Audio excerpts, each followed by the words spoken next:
École d'astrologie du Pharaon, cours du second niveau, cours d'astropsychanalyse. Le présent cours portera sur une introduction à l'astropsychanalyse. Cours numéro 40.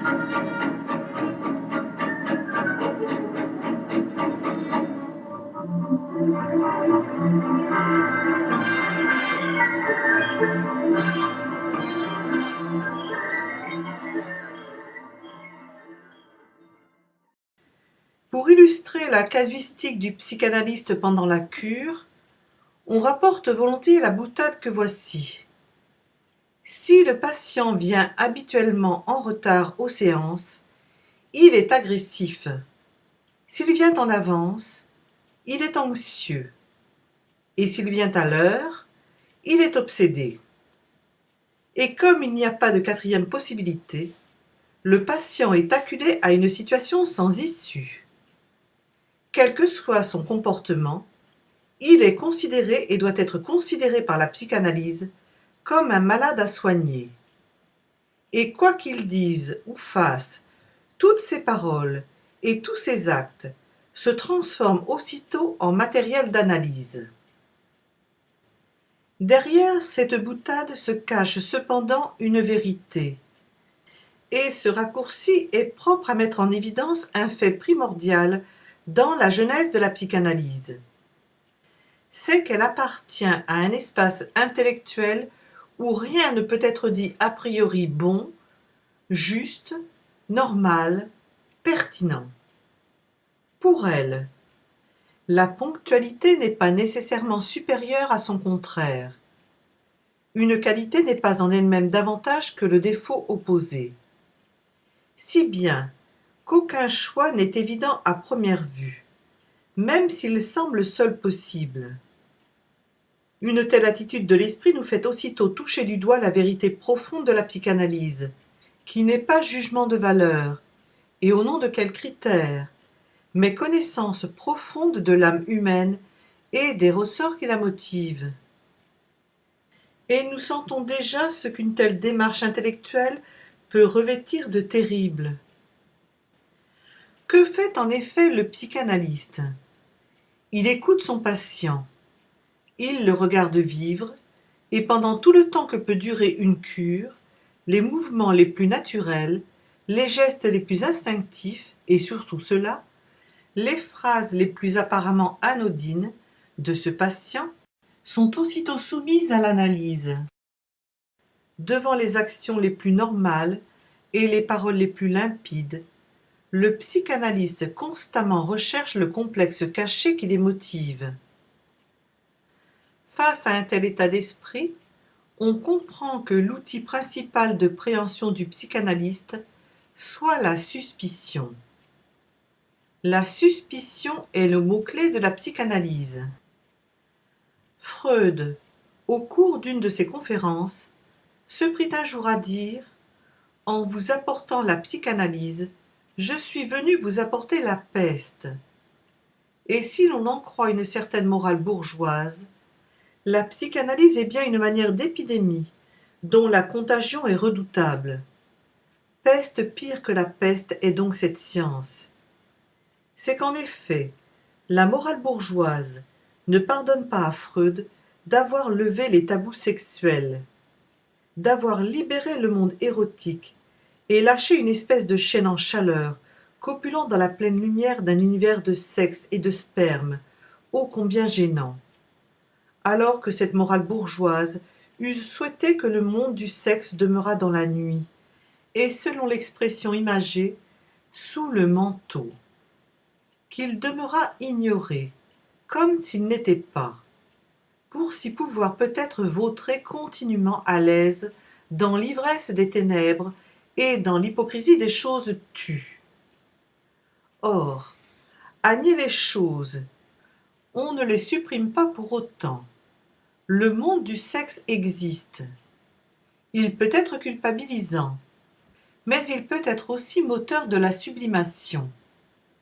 Il est donc bon, avec la psychanalyse, de l'étudier, d'en dévoiler les ombres, pour avoir quelque chance par après de le pouvoir éventuellement dominer, pour peu qu'on en ait le désir. Réprimer, et non pas refouler, puis dépasser.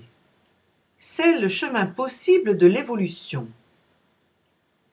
Mais la morale bourgeoise se refuse à traverser ces ténèbres, au cours de laquelle une âme bien née ne risque rien. Car la morale bourgeoise se refuse à comprendre, par manque de poésie intérieure, que c'est dans la vase et que c'est dans la boue que l'on voit éclore les plus belles fleurs. Mais là n'est pas la seule incompréhension qui frappe la psychanalyse.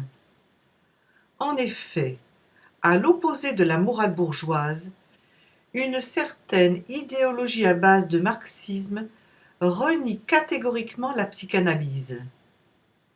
Cela peut s'expliquer en ce que le marxisme est un dialogue avec le monde, tandis que la psychanalyse est la conversation avec soi-même.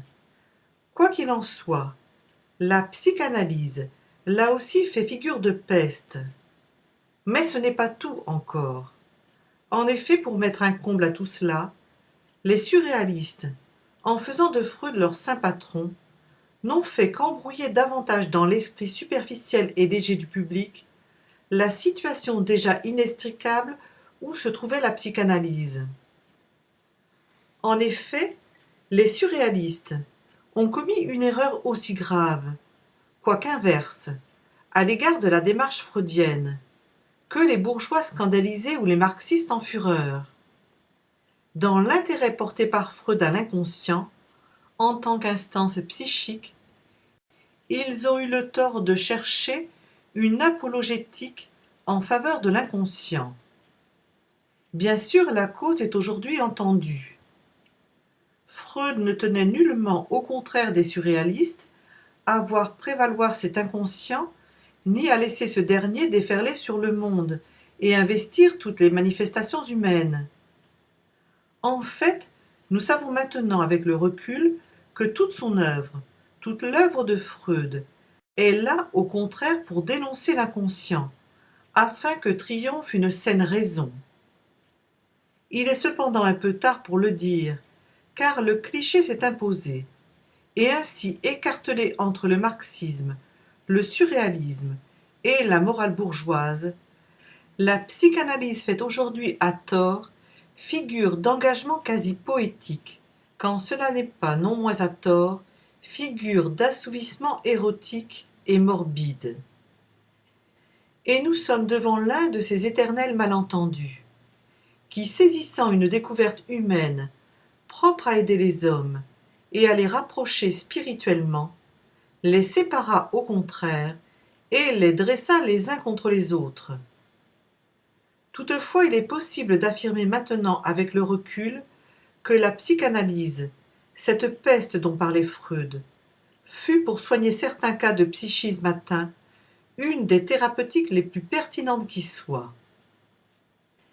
Mais comment s'y prend la psychanalyse pour rencontrer l'âme humaine, pour la connaître sous les voiles épais des systèmes de défense dont elle s'entoure et grâce auxquels elle se croit protégée, et grâce auxquels elle s'imagine ainsi garder son autonomie, tandis qu'elle ne fait en réalité que se revêtir de bandelettes qui la momifient. Comment s'y prend le psychanalyste pour percer à jour le secret douloureux qui ronge une âme et l'arracher telle une racine empoisonnée? Selon Sigmund Freud, pour préhender l'âme humaine, le psychanalyste s'appuie sur le jeu respectif de trois instances psychiques fondamentales. Ces trois instances, il les a nommées le ça, le moi et le surmoi. Et ce sont ces trois instances qui, par un mécanisme complexe et subtil d'affrontement et d'entraide mutuelle, forment la personnalité humaine. Aussi devons-nous maintenant nécessairement donner une définition de ces trois instances psychiques pour faire plus ample connaissance avec les trois personnages de notre propos. Selon les données psychanalytiques, il s'agirait en quelque sorte avec le ça, le moi et le surmoi de trois grandes centrales du psychisme humain et dont la connaissance et la délimitation permettent de serrer chacun des postulats internes qui travaillent notre âme et qui, entremêlant leurs fils, sur un canevas dont nous n'avons pas conscience, font la broderie de notre personnel psychisme. En somme, le ça, le moi et le surmoi apparaissent comme d'une manière de représentation topologique d'un être humain, comme d'un relevé de son territoire animique. C'est quelque chose comme la mise à plat de sa psychologie. On pourrait même dire que ces trois instances se présentent comme d'une réelle dissection de son individualité. Aussi bien, pour mieux saisir ces données et apprécier exactement ce que sont le ça, le moi et le surmoi, les uns par rapport aux autres, faisons immédiatement appel à une page de Freud extraite de l'abrégé de psychanalyse, pages 4 et 5 de la première édition de la NRF, et qui va nous l'expliquer. Il y est écrit « Le ça, son contenu comprend tout ce que l'être humain apporte en naissant, tout ce qui a été constitutionnellement déterminé. Donc avant tout, les pulsions émanées de l'organisation somatique et qui trouvent dans le ça, sous des formes qui nous restent inconnues, un premier mode d'expression psychique. » Tel est le début de la citation de Freud, et son texte en vérité appelle un commentaire. En effet, s'il nous donne en un admirable raccourci empreint de simplicité ce qu'est le ça, ce raccourci et cette simplicité même le rendent néanmoins peu clair, surtout lorsque l'on n'est pas habitué à une telle manipulation de l'abstrait. En fait, Freud assimile le ça aux passions elles-mêmes. Le ça, c'est le nom qu'il donne aux instincts, terme global qui désigne et résume toutes les pulsions instinctuelles, tous les élans instinctifs de quelque ordre qu'ils soient, élans d'agressivité, érotisme, imagination, et ainsi de suite, avec ce qu'ils ont de meilleur et de pire. Le ça ne représente ni une qualité de l'être, ni un défaut, mais un fait d'observation qui repose essentiellement sur ce que l'enfant qui vient de naître se présente face au monde comme une espèce de machine inconsciente, mue par ses seuls instincts. Le ça désigne donc l'ensemble des faits psychologiques qui échappent à la conscience. Partie intégrante du psychisme humain, le ça se présente donc aux yeux du psychanalyste comme le réservoir des pulsions primitives.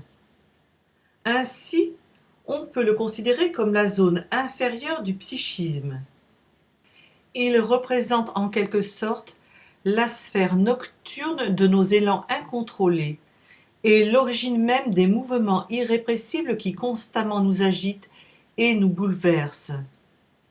Le ça tend donc essentiellement à satisfaire, pour qui s'y abandonne, les besoins pulsionnels de l'être en se conformant au principe du plaisir. C'est quelque chose comme d'une espèce de grosse marmite dans laquelle bouillonne la très diabolique mixture de nos vieux instincts animaux et de bien sulfureuses vapeurs accumulées qui font de temps en temps sauter le couvercle. Alors tout à coup l'être explose. Quelque bizarre et barbare que peut sembler ce terme de ça, il faut avouer qu'il est très bien choisi, puisqu'il tire son origine même de réflexions que nous avons tous lorsque nous disons par exemple « ça m'énerve » ou au contraire « ça m'excite » ou bien ça m'ennuie. Qu'est-ce que veut dire ça m'énerve, ça m'excite, ça m'ennuie? Cela veut dire qu'il y a quelque chose en moi, quelque chose que je ne peux pas définir au niveau de la conscience, et ce quelque chose s'énerve, ce quelque chose s'excite, ou bien s'ennuie, et ainsi de suite. On dit d'ailleurs encore, et apprécier le jeu de mots de la langue, on dit c'est plus fort que moi. C'est-à-dire, il y a en moi quelque chose de plus fort que moi qui me pousse. Et ce quelque chose, c'est le ça. On dit c'est plus fort que moi. Et l'on devrait dire c'est le ça qui est plus fort que le moi. Et voilà ce que cela veut dire. Et si nous voulions résumer le ça, nous dirions que c'est le subconscient. Et si nous reprenions là où nous l'avions laissé, la page de Sigmund Freud, nous lisons encore ceci. Sous l'influence du monde extérieur réel qui nous environne, une fraction du ça subit une évolution particulière. À partir de la couche corticale originelle, pourvue d'organes aptes à percevoir les excitations, ainsi qu'à se protéger contre elles, une organisation spéciale s'établit qui dès lors va servir d'intermédiaire entre le ça et l'extérieur. C'est à cette fraction de notre psychisme que nous donnons le nom de moi. Et Freud continue et dit « Il mène une action contre le ça, en acquérant la maîtrise des exigences pulsionnelles et en décidant si celles-ci peuvent être satisfaites ou s'il convient de leur résister, jusqu'à un moment plus favorable, ou encore s'il faut les étouffer tout à fait. » Ces quelques lignes demandent là aussi un commentaire. En effet, nous avons tous conscience avec plus ou moins d'acuité et de précision de ce que peut être notre moi. S'il ne nous est pas toujours facile de le définir avec des mots, nous pouvons cependant dire que nous avons une certaine sensation de notre moi. Et nous avons surtout la certitude intérieure absolue que notre moi n'est pas celui des autres. En somme, le moi, c'est donc la personnalité propre à chacun de nous. Et selon les psychanalystes, le moi, c'est de l'inconscient devenu conscient. Si nous relisons Freud, nous nous souvenons qu'il écrit formellement « sous l'influence du monde extérieur », etc., une fraction du ça subit une évolution. À cette fraction, nous donnons le nom de moi. Il mène une action contre le ça, en acquérant la maîtrise des exigences pulsionnelles, etc. Notre moi, c'est de l'inconscient devenu conscient. Et c'est à tel point de l'inconscient devenu conscient que durant la longue période de l'enfance, le petit être n'a pas encore conscience de lui. Il ne dit pas « moi je ». Il parle de lui à la troisième personne. Il ne dit pas « je fais ceci », mais « Pierre fait ceci ». S'il s'appelle Pierre, ou bien quand on lui demande « c'est pour qui ?», il répond « c'est pour Pierre ». Et nous pouvons penser que si les animaux parlaient, il y a tout lieu de supposer qu'ils en useraient de même. Et ce n'est que par après que ce petit enfant, ce petit Pierre, commence à se différencier et à prendre conscience de son moi, et ne dit plus c'est pour Pierre, mais dit c'est pour moi. Il y a une évolution au cours de notre existence d'être humain incarné. À la suite de quel processus prendra-t-il conscience de ce moi? Freud nous l'explique. Le moi est un organe de coordination entre les pulsions primitives du ça et les exigences de la réalité. Tout se passe en fait comme si les circonstances extérieures heurtaient le ça de l'enfant et que peu à peu, une sorte de couche solide en vienne à se constituer, ce que Freud nommait tout à l'heure la couche corticale. faite comme d'une sorte d'enveloppe protectrice, fine, mince, mais cependant résistante. Et c'est cette enveloppe protectrice que l'on nomme le moi. Si l'on voulait éclairer le propos par une image, on pourrait dire que puisque le moi n'est autre qu'une partie du ça, transformée par les circonstances extérieures, si l'on considère le ça comme d'une espèce de pâte, de magma, le moi sera très exactement à la surface de cette pâte la pellicule qui se forme au contact de l'air. On comprend dès lors en quel point le moi reste en liaison étroite avec le ça et soumis à lui.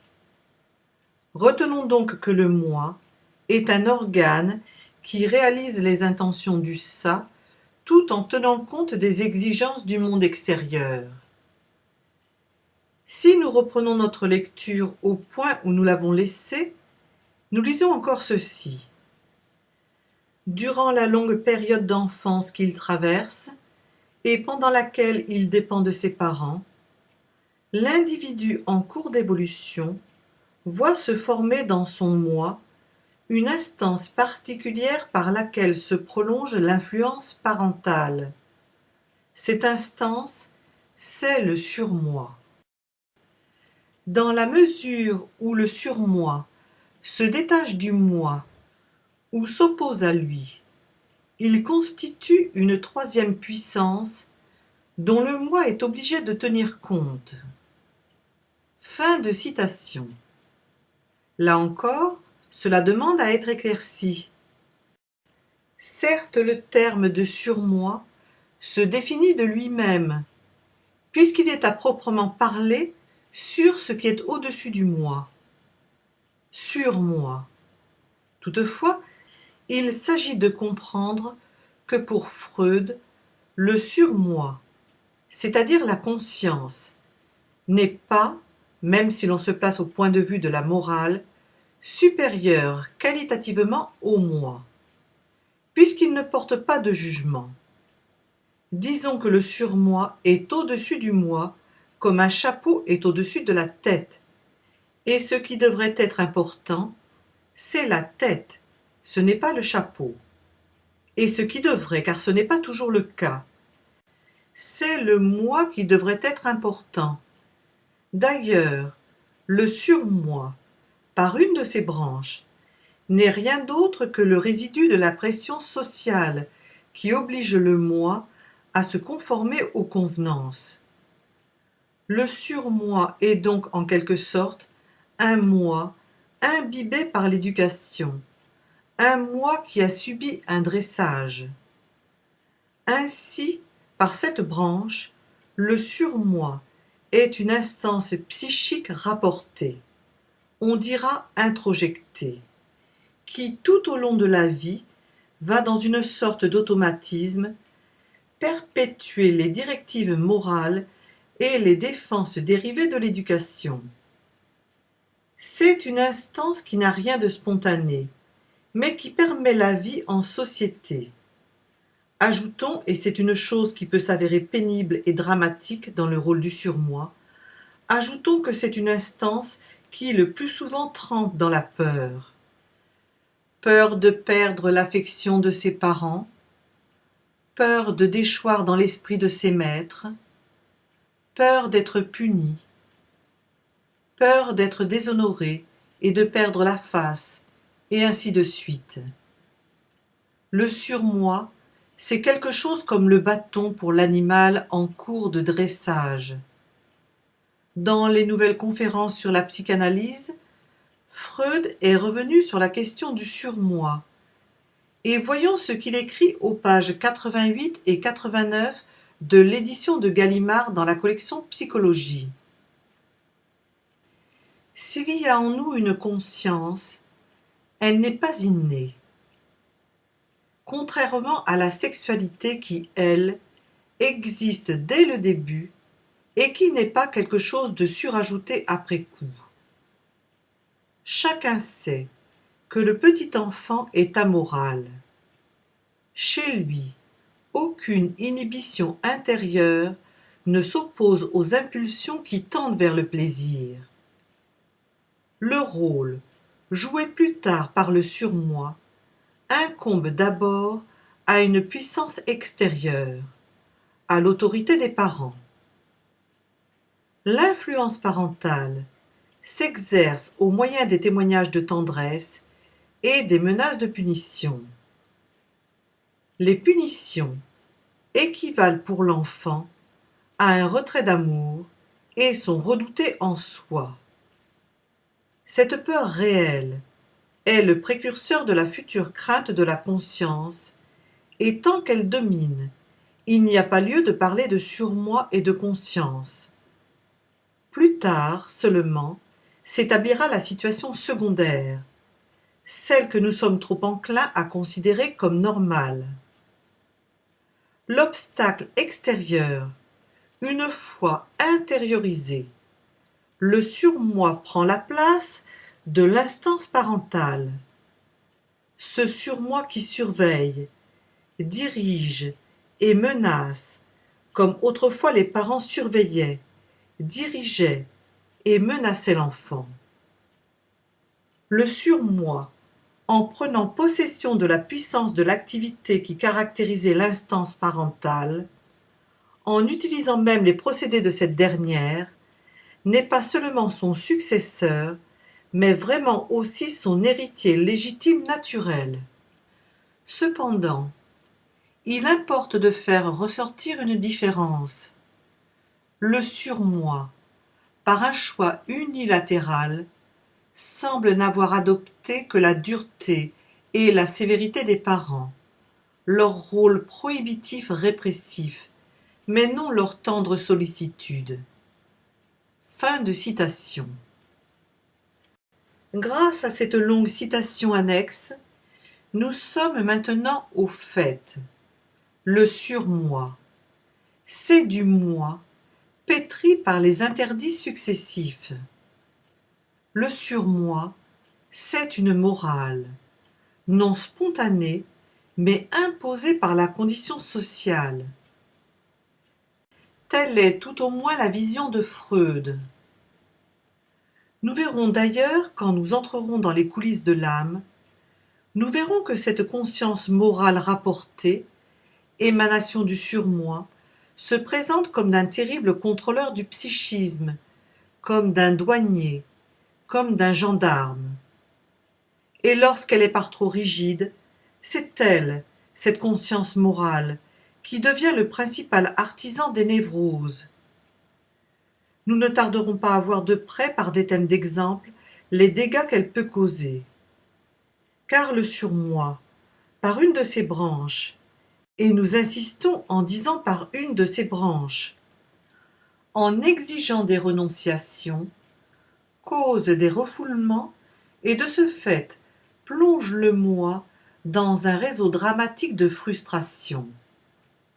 Mais nous soulignons par une de ses branches, car il est une autre branche du surmoi qui, elle, est intérieure et comme innée en l'âme, et qui est, selon la tradition, la grande voix de Dieu, qui ne cesse de résonner en l'âme de la créature humaine, et qui est source d'évolution, en ce qu'elle est une inspiration vers ce qu'il y a en la psyché de plus haut, de plus beau, de plus parfait, et qui permet à l'individu de se diriger à travers les aléas de la vie vers le haut phare de son idéal.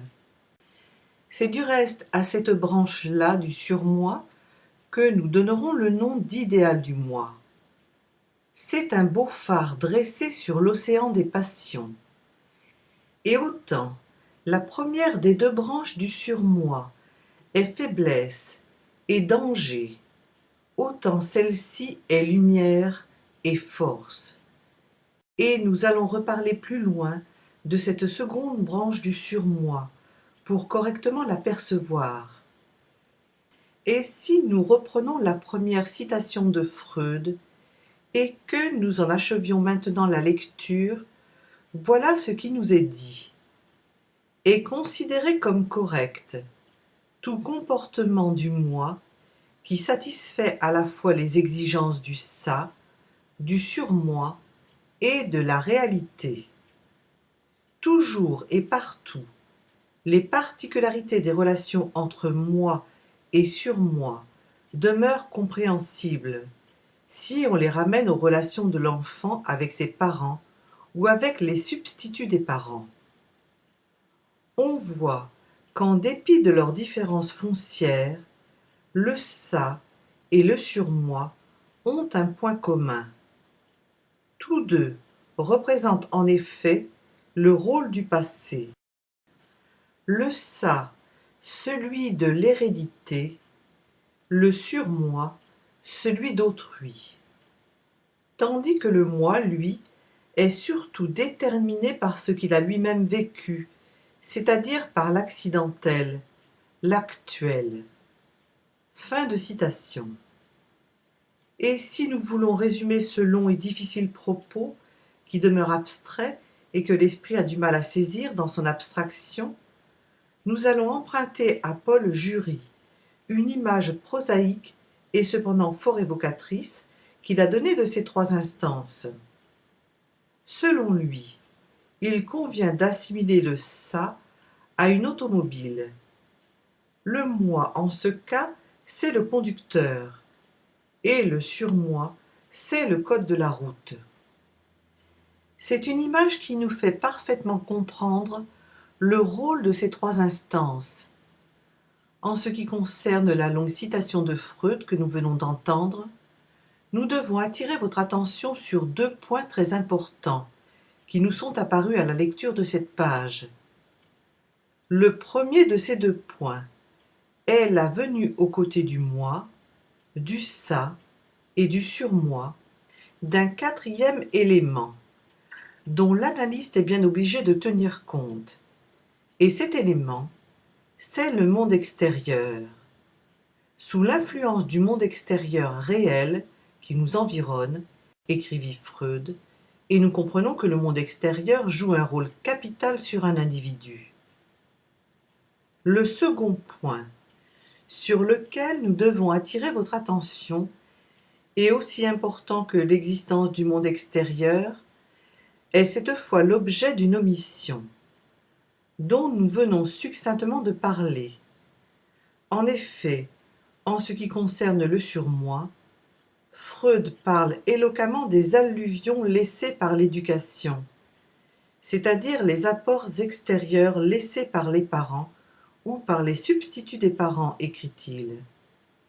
Mais nulle part en cette page, il ne fait état d'alluvions intérieures, ce qui appartient, et nous le disions il y a quelques minutes, ce qui appartient à la seconde branche du surmoi, et que nous nommons l'idéal du moi.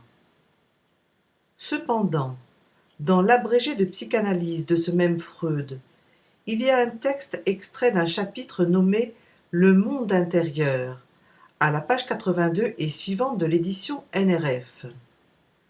Un texte qui vient en partie seulement combler cette omission et combler cette lacune.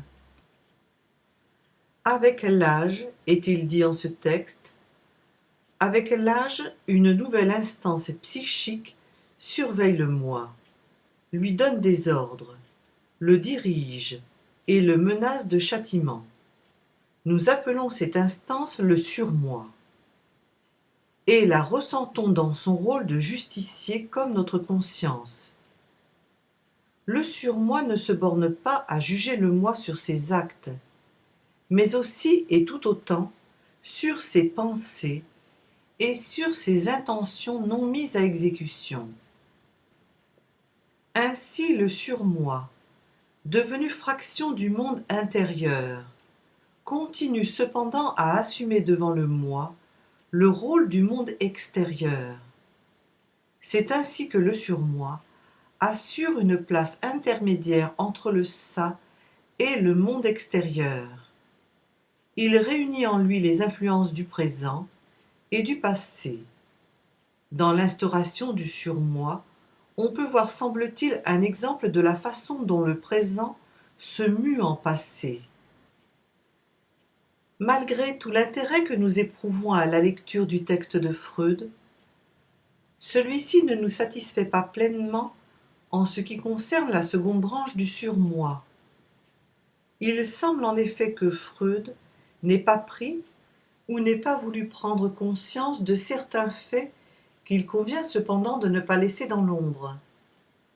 C'est à savoir que certains enfants, quoique n'ayant pas reçu une éducation stricte, et qui plus est parfois même en ayant eu sous les yeux des exemples navrants venus de leurs parents ou de discours déplorables venus de leurs éducateurs, ces enfants se conduisent néanmoins ultérieurement dans la vie avec un surmoi d'une rare puissance. D'où viennent alors les exigences de leur conscience? Freud, dans une conférence sur les diverses instances de la personnalité psychique, aborda ce fait singulier, qui écrivit : « Nous avons tendance à croire que le surmoi deviendra d'autant plus vigoureux que l'enfant aura reçu une éducation plus sévère. Or, contre toute attente, l'expérience nous montre que le surmoi peut être d'une implacable sévérité, même quand les éducateurs se sont montrés doux et bons et qu'ils ont évité autant que faire se peut menaces et punitions. » Ainsi Freud fait bien cette remarque d'un surmoi en décalage, voire même en opposition avec le genre d'éducation reçue, mais il n'en donne point l'explication. Or, nous verrons bientôt qu'en astropsychanalyse, l'explication est simple. Compte tenu du fait que le surmoi est représenté dans un thème par un astre que nous apprendrons bientôt à reconnaître, il suffit que cet astre soit particulièrement proéminent dans le thème pour que le surmoi soit tout particulièrement d'une rare puissance. Et selon les aspects reçus par cet astre, représentant du surmoi, dans une carte du ciel, et avec lequel nous ferons connaissance dans quelques cours, le rôle du surmoi sera dictatorial et névrotique en cas de mauvais aspect, ou au contraire évolutif et sublimatif en cas de bons aspects. Ce sera là le secret. Et si, élevant le propos, nous voulons passer de l'astrologie et de la psychanalyse à la métaphysique, nous nous demanderons une fois encore d'où viennent les exigences de la conscience et les impératifs qui poussent l'homme vers toujours plus de spiritualité. On peut alors répondre qu'elles viennent du fait que le surmoi, s'il appartient en partie à l'héritage extérieur, rôle des éducateurs, etc., appartient en partie aussi à un héritage intérieur capital. Et c'est cet héritage que nous voyons dans le thème par cet astre que nous examinerons bientôt. Et cet héritage, en fait, c'est le don. C'est le legs que Dieu fit à l'homme au moment où il le sortit de l'animalité et lui donna l'étincelle de la conscience. La tradition parle à ce sujet des tables de la loi, ce qui semble assimilable à la voix intérieure de la conscience. Et c'est cette voix seule du Créateur en la créature qui est évolutive et qui mène l'homme vers toujours plus de conscience et lui permet de se baigner dans la grande lumière de Dieu. Mais l'inverse peut aussi se produire, où l'on voit des enfants issus de parents vertueux et n'ayant sous les yeux que de hauts exemples, s'adonner au vice et à la crapule, la voix de la conscience faisant alors défaut. On comprend donc à la lumière de ces deux cas extrêmes que le surmoi est issu de deux sources. Une source externe, il procède en effet en ce cas de l'introjection des interdits émanant du père ou des parents ou des substituts des parents. C'est là la source externe. Et deuxièmement, une source interne, héritage, héréditaire bien sûr, et grande voix de Dieu à laquelle se surajoute d'une façon positive ou négative tous les alluvions laissés par l'historique des ancêtres en nous. Ainsi, nous comprenons que s'il existe bien un conditionnement psychique inclus dans le jeu respectif des trois instances en notre psyché, il existe aussi la présence incandescente du libre arbitre. Et le lieu du libre arbitre est situé dans cette branche du surmoi, qui appartient à Dieu, ou à ce que l'on nomme ainsi pour qualifier les plus hauts niveaux de conscience.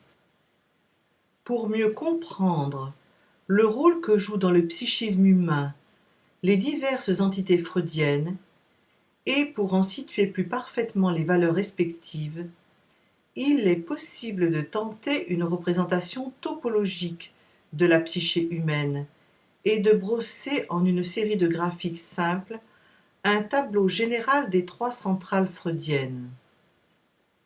Il se présentera comme d'une manière de carte routière de la psychologie de l'homme et permettra d'ainsi visualiser les choses et d'apprécier la densité de la lourde poche des instincts, telle que nous pouvons l'apercevoir sur le premier des trois dessins de la page 33 du 4e module. Le poids aussi de la pesante couronne du surmoi, dessin numéro 3. Et ce peu qu'est le moi dans tout cet assemblage, dessin numéro 2. Examinons ensemble cette mise à plat dessinée de notre âme. Il apparaît à la lumière de ces divers graphiques que des trois instances freudiennes, le moi se montre à nous comme l'instance la moins favorisée. Prise qu'elle est entre les montées puissantes des forces instinctuelles du ça et le froid et impitoyable contrôle du surmoi, son existence demeure en vérité précaire. Ce moi, qui se voudrait être un roi, n'est en fait qu'un pauvre et misérable roitelet, constamment menacé, et qui ne survit qu'au prix d'un effort constant. Écrasé entre deux puissances tyranniques, tel il apparaît dans la géographie psychique, comme un petit royaume écrasé entre deux énormes empires, l'empire du surmoi au levant, l'empire du ça au couchant. Et sa situation est loin d'être confortable. Tantôt le voici entraîné dans une guerre qu'il doit mener contre le subconscient, et tantôt le voilà qu'il se bat avec le surconscient. Ici aux prises avec des impératifs sexuels ou des bouffées d'imaginaire, en lutte avec des désirs saugrenus ou de soudaines agressivités. Le voilà donc malgré lui, obligé de vaincre ou contraint de périr, dans sa lutte avec le subconscient, avec le ça. Là, au contraire, en conflit avec des règles morales, avec des relents de conscience, avec des renvois de religiosité. Le voilà cette fois acculé au triomphe ou face à la défaite. Or, le moi est faible, il est tout petit, il est tout nu, il est l'instance la plus défavorisée, celle qui s'est formée la dernière. Au cours de sa petite enfance, en effet, l'homme n'est qu'un inconscient vivant. Et ce n'est que l'âge venant que ce moi, comme une île au premier temps du monde, émerge peu à peu hors de l'océan d'inconscient. C'est cela le moi. C'est une île, un îlot battu par la tempête, menacé par la foudre. Et quand nous disons la tempête et la foudre, c'est à dessein. La tempête, ce sont les pulsions du ça en nous, les séismes. Et la foudre, ce sont au contraire les jugements du surmoi. Mais ce n'est pas tout. En effet, dans le même temps qu'il lui faut s'adapter à la double tourmente des événements intérieurs, il lui faut de surcroît à ce moi s'ajuster aux circonstances extérieures qui ne sont pas les moindres. Et durant tout le temps de cette double lutte, cet îlot qu'est le moi n'en continue pas moins de baigner dans cet océan d'inconscient qui l'entoure et dont les flots s'en viennent battre le rivage. Tandis qu'au-dessus de lui, Le ciel peu à peu se plombe et s'obscurcit, car le ciel du surmoi est toujours menaçant. Et le moi est là, comme une île qui flotte un peu désemparée entre deux infinis. L'infini de l'instinct d'un côté et l'infini de l'âme de l'autre côté. En vérité, le moi n'est pas une île heureuse, mais un lieu déchiré. Or, nous savons que l'issue de ce triple combat, le combat contre le ça, le combat contre le surmoi, le combat contre le monde extérieur, l'issue de ce combat dépend de la force ou de la faiblesse de ce moi. Et nous allons comprendre dans quelques minutes que ce moi se peut aisément préhender à la lumière d'une carte céleste, de telle sorte qu'il deviendra facile de le peser et d'en apprécier la puissance ou mesurer la démission, pour avoir des clartés sur l'issue de ce combat. Et c'est une chose très importante, que si dans un thème, le moi est fort, il regarde avec sérénité les vagues pulsionnelles qui montent de l'inconscient, et c'est alors volontairement, lucidement, en la pleine lumière de la conscience, qu'il les repousse. Et la répression qu'il en fait le fortifie d'autant. Que si dans un thème, le moi est faible, il risque bien alors d'être emporté, submergé par la mer, et pour survivre tant bien que mal, pour se protéger contre les marées pulsionnelles des instincts, que fait-il? Il fait une chose terrible, il les refoule, et le refoulement d'autant l'affaiblit. Et nous verrons dans un prochain cours, entre autres schémas, le schéma de la répression et celui du refoulement. Et vous verrez qu'ils sont opposés l'un à l'autre. Et l'analyse nous montrera que dans le premier cas, le cas de la répression, puissance et réalisation de soi en découlent.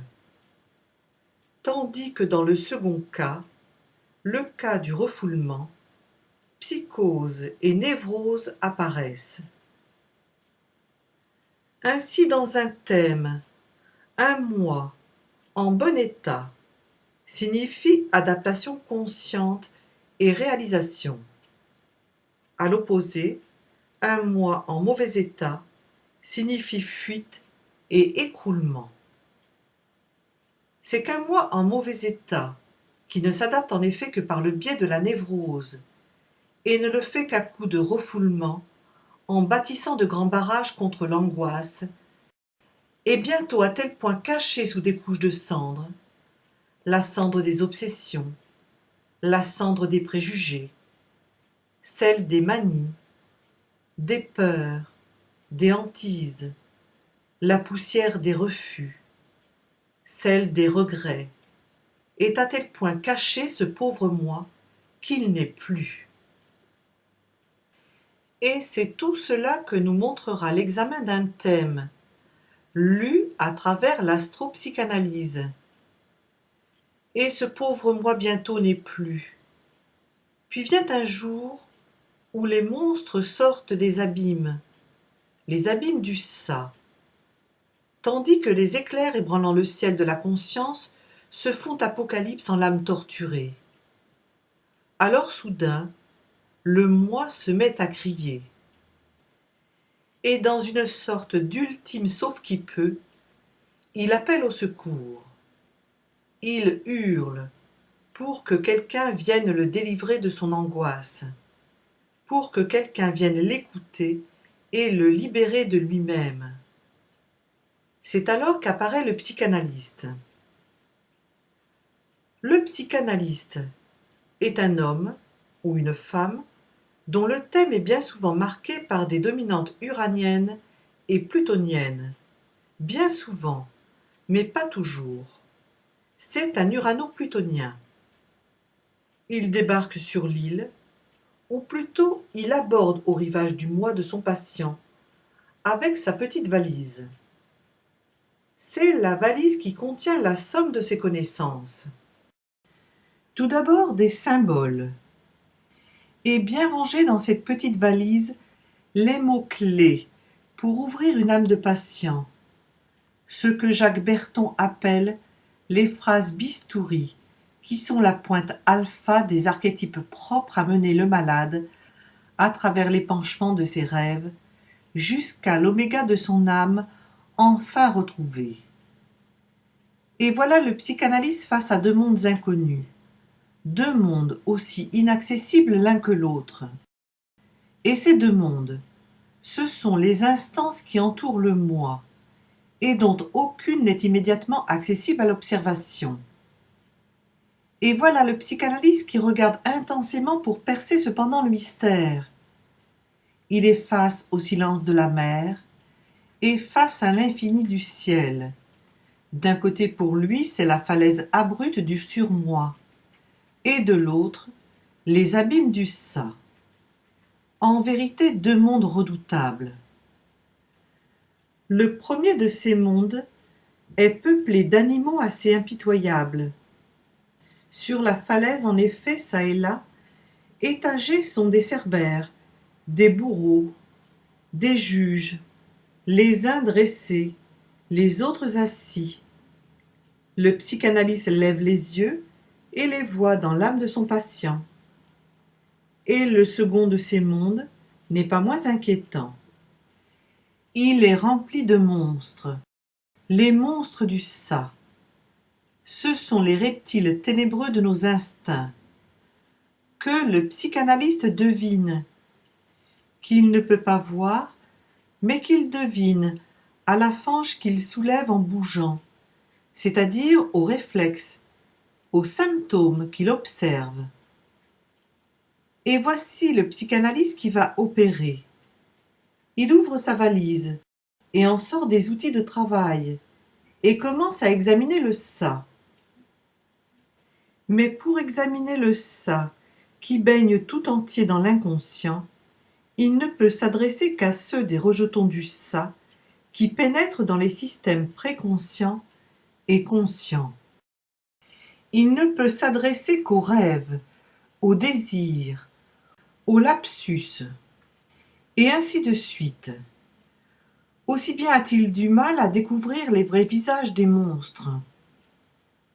En effet, tant que règne dans le ça un état de calme et de satisfaction, le psychanalyste n'a aucune possibilité de voir ce qui s'y passe. Disons que tant qu'un émoi instinctuel à la recherche d'un plaisir n'essaie pas de surgir dans le moi, en y provoquant des sentiments de tension et de déplaisir, il faut bien le dire, le psychanalyste reste à la porte du spectacle, car le ça n'est pas en toute circonstance accessible à l'observation de l'analyse. Il s'agit de comprendre que la ménagerie a ses heures d'ouverture. Peut-être entend-il vaguement hurler les monstres, mais il ne sait pas trop quels ils sont, et quelles sont leurs dents, leurs griffes, leurs gueules, leurs regards. Et il en va à peu près de même du surmoi. Il voit pourtant bien à l'entrée les douaniers du surconscient, qui sont assis en rond, et à l'air si paisible. Mais quels sont les ordres qu'ils ont reçus? De quel pouvoir sont-ils investis? Et jusqu'où s'étend leur droit de punir? La frontière du surmoi s'étend de la vie à la mort. Certes, comme tout le monde, le psychanalyste voit le contenu conscient du surmoi de son patient, car ce contenu est directement saisi par la perception psychique. Mais c'est peu intéressant. Il voit les résidus du dressage de l'éducation, ce que Jacques Berton appelle l'uniforme des douaniers. Mais leur motivation profonde lui échappe. N'avons-nous pas vu en effet que le surmoi, par une de ses branches, appartenait au contenu inconscient, et que de ce fait, Il échappait à l'observation externe, à la compréhension directe. L'inconscient échappe toujours à la compréhension directe. Et le psychanalyste est là, avec sa petite valise. Il se rend compte que les fauves, aussi bien que le dompteur, lui échappent. Et c'est ainsi que le ça et le surmoi échapperont constamment, dans la mesure où ils seront en bons termes l'un avec l'autre. Par leur coïncidence, ils ne pourront en effet être isolément perçus par l'observateur du dehors. Non plus d'ailleurs, et c'est la chose terrible, non plus d'ailleurs que par le sujet lui-même. Aussi bien est-il nécessaire à l'analyste d'attendre que le surmoi se montre hostile au moi pour en percevoir l'existence. Mais alors, dans 9 cas sur 10, c'est déjà trop tard, puisqu'un sentiment de culpabilité s'est déjà en ce cas constitué et déjà installé. Et il en va hélas de même en toutes les manifestations du ça. Puisque tous les actes défensifs du moi contre le ça s'opèrent sans tapage, insidieusement, invisiblement, de telle sorte que dans 9 cas sur 10, là aussi, c'est déjà trop tard. Le moi ignore le refoulement, et bientôt, les pulsions instinctuelles ne réapparaissant plus, l'accès du moi leur étant à jamais interdit, le drame est joué, le refoulement est commencé. Là est donc la position défavorable du psychanalyste pendant la cure. Il est en dehors des choses et ne peut exercer sa quête que sur des bribes que son patient consent à lui dévoiler. Et encore, pour entrer en possession des divers éléments du problème, force lui est d'avoir de longues et renouvelées conversations avec son malade. Et doit-il l'écouter avec d'autant plus de soupçon afin de préhender le mal et de l'apprécier justement, qu'il est constamment entraîné hors de la vérité par son malade lui-même, qui parfois consciemment et le plus souvent inconsciemment le trompe, et se ment à lui-même, et cherche à l'égarer. Aussi bien, les conversations entre le praticien et le consultant risquent-elles de durer de très longues années, pénibles et fastidieuses. Cure qui dure de 2 ans, jusqu'à 20 années parfois. Et il y a là certes pour le patient un investissement d'énergie et un temps passé qui pourrait être utilisé ailleurs et d'une façon plus positive et plus constructive pour tout le monde, que de parler pendant 7 ans, 8 ans, voire 15 ans de son pauvre petit moi, à raison de 3 fois par semaine. Et c'est là précisément que peut intervenir l'astrologue. Et lui aussi débarque sur l'île avec sa petite valise à la main. Et dans la petite valise, il y a d'abord les éphémérides. Et avec ces éphémérides, il va pouvoir calculer la carte céleste natale du patient qui lui est confiée. Et avec les méthodes modernes, il dispose le plus souvent aujourd'hui d'un ordinateur et d'un logiciel d'astrologie pour calculer en un minimum de temps une carte céleste.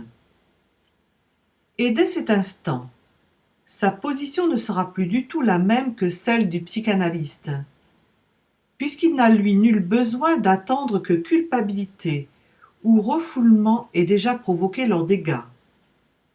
Puisque thème en main, il se trouve d'emblée à l'intérieur du problème.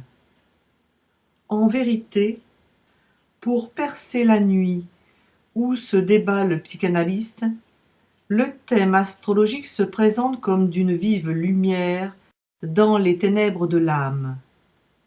Et c'est ainsi qu'au lieu de ne s'attacher qu'aux petits bourgeons de la perception du malade, l'astrologue aura, grâce au décryptage du graphique céleste de la naissance de son patient, il aura accès aux chambres les plus secrètes de ce patient, à celles-là même qui sont interdites aux investigations de la psychanalyse. Car le malade toujours défend farouchement l'entrée de ces chambres secrètes. Lui, l'astrologue, ses défenses lui importent peu. Il pénètre comme chez lui dans les salles les plus cadenassées. Puisque ciel natal en main, il peut suivre pas à pas, à la lumière des jeux planétaires, il peut suivre la lutte engagée entre les pulsions instinctuelles et la défense du moi.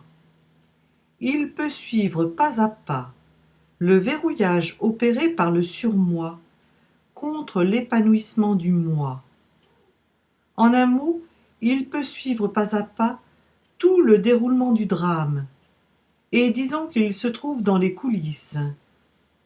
Et non seulement il est dans les coulisses, d'où il peut suivre le conflit de l'intérieur, mais encore, à la différence du psychanalyste, qui, pour parvenir à lever l'énigme et parvenir à débrouiller le drame, est contraint de se livrer à l'analyse des éléments extérieurs de ce drame, lui l'astrologue, d'où il est pour voir le spectacle, peut encore prévoir toute la pièce.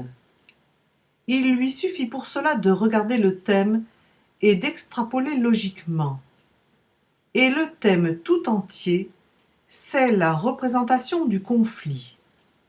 Chaque thème est la représentation d'un conflit.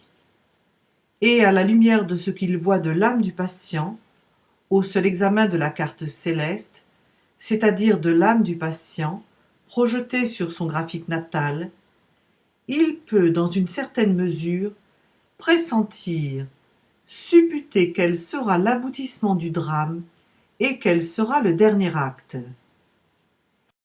Et il le peut d'autant plus aisément déduire de la carte du ciel natale qu'un conflit n'a pas 36 manières de se vivre. Un conflit, ou bien il dure sans trouver de solution, interminablement. Il dure, et c'est tout au long de la vie d'un individu, la guerre civile dans son âme, sans répit comme sans solution. Ou bien encore, ce conflit se termine soit au pire, soit au mieux, c'est-à-dire par la victoire d'une des parties intéressées et par l'écroulement de l'autre. Parfois encore, et c'est le troisième mode, le conflit aboutit à la formation d'un compromis entre les diverses instances en lutte. Compromis qui se présente comme d'une sorte de modus vivendi sauveur. Et telles sont les trois issues possibles à toute guerre intérieure. Il n'en existe pas d'autre. Aussi bien l'astrologue peut-il la pressentir à la lecture du thème, puisque le thème lui donne de connaître les puissances des diverses instances en lutte. Il suffit de réfléchir pour pressentir l'issue du combat. Telle est donc la position de force de l'astrologue par rapport au psychanalyste. Seulement, il a lui aussi ses faiblesses. Il ne suffit pas en effet au praticien d'avoir décelé le ou les complexes dont souffre un patient et de le lui avoir dit éventuellement pour que ce dernier soit pour autant guéri. C'est qu'en effet, une telle connaissance touche le conscient, alors que c'est l'inconscient qui est atteint et malade, et que c'est lui qu'il faut soigner. Et c'est précisément là qu'apparaît le rôle curatif de l'analyse, cette manière de confession qui se présente en quelque sorte comme d'un massage de l'inconscient par la parole. Reconnaissons cependant qu'avec chacun, ses forces et ses faiblesses, une collaboration entre astrologue et psychanalyste pourrait aller très loin, l'astrologue proposant au psychanalyste un éclairage supplémentaire très extraordinaire, et le psychanalyste dont c'est le métier, menant alors la cure jusqu'à la guérison, mais sans tâtonnement. sachant exactement ce dont souffre son patient et allant droit au but. Nous voyons que grâce à l'astrologie, l'immédiate connaissance des schèmes psychiques du patient permettrait au psychanalyste de guider la confession du patient, sans risque alors de s'égarer en permettant de gagner un temps précieux qui serait utile pour la société. Car il faut comprendre que c'est de la réussite de la confession que fait le malade à son psychanalyste que dépend toute la guérison. Toute la vertu de la psychanalyse tient dans la valeur curative de la confession, et c'est ce qu'il faut bien comprendre, car c'est elle qui délivre le malade, dont l'âme souffre de cette racine empoisonnée. Et les gens d'Église qui l'ont bien compris ont depuis longtemps pratiqué une psychanalyse à leur façon, une psychanalyse où le médecin traitant, c'est Dieu, la confession. Et l'union d'un astrologue et d'un psychanalyste serait évidemment éminemment souhaitable pour comprendre vite un cas et pour le guérir. Et nous le pensons pour le guérir rapidement. Mais pour parvenir à un tel résultat, quel est donc le matériel dont dispose l'astrologue ? Nous allons recenser un matériel psychanalytique d'une part, un matériel astrologique d'autre part, et de multiples corrélations entre ces deux matériels. À l'actif du matériel psychanalytique, 3 grands outils que sont le ça, le moi et le surmoi.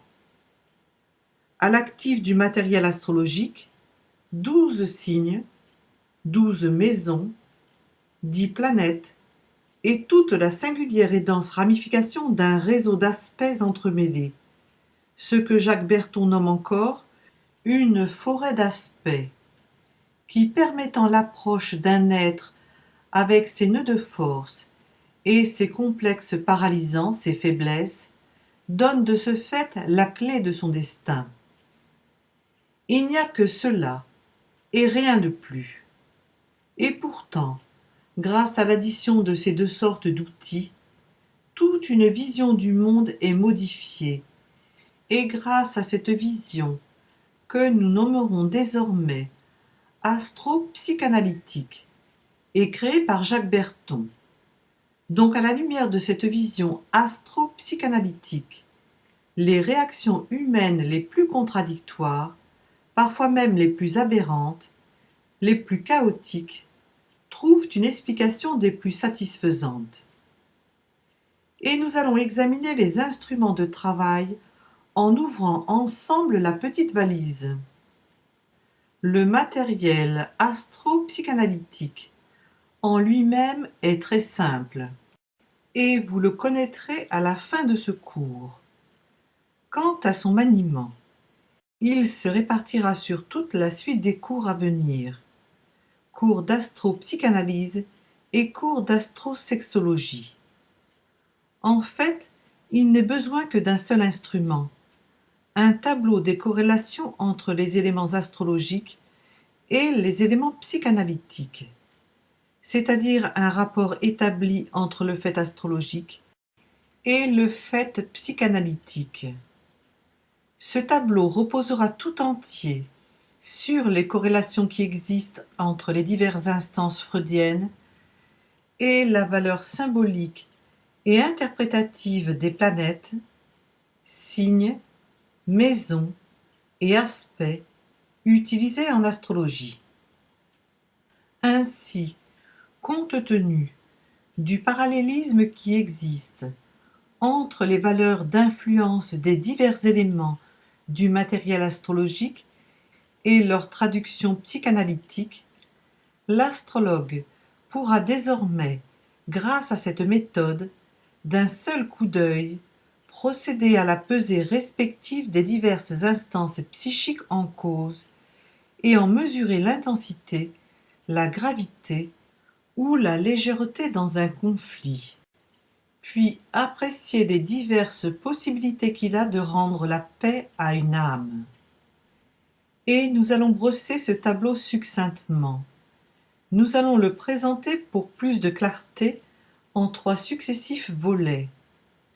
Le premier de ces volets concernera les planètes, le second les signes, le troisième les maisons, et se présentera à nous comme d'un triptyque.